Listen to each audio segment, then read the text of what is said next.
Level पे जाके उनको पढ़ना नहीं आ रहा, वो लिखते सिर्फ। कुछ बच्चों को पढ़ना आता बस, और हम सोचते कि भाई पढ़ना ही नहीं आ रहा, हमारे बच्चों को पढ़ना नहीं आ रहा। तो ये पहली से सोचना पड़ता है इसके बारे में।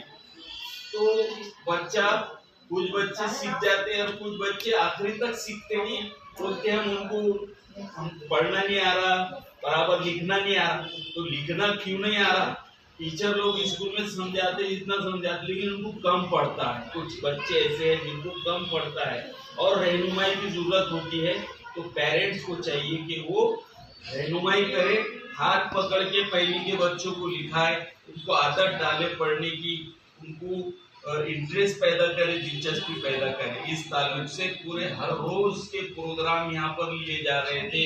पहले दिन बच्चों को क्राफ्ट के प्रोग्राम दिए गए, कागज की चीजें बनाने के लिए उनको कहा गया।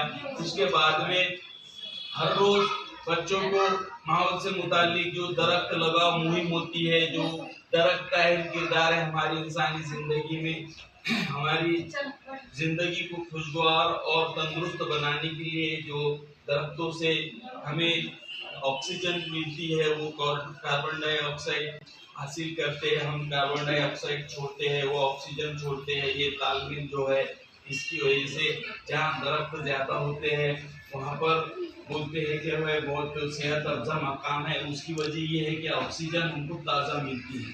तो अब ये दरख्तों के बारे में यहाँ पर बताया जा रहा है कि हर घर, हर बच्चा, हर माँ के नाम से ये बारी में उन्होंने दरख्त लगाने के लिए कहा है कि हर टीचर के नाम से दरख्त पे पार्टी लगा दो और वो दरख्त की निगहदाश्त करो, पानी डालो उसमें, उसको छोटा बनाना।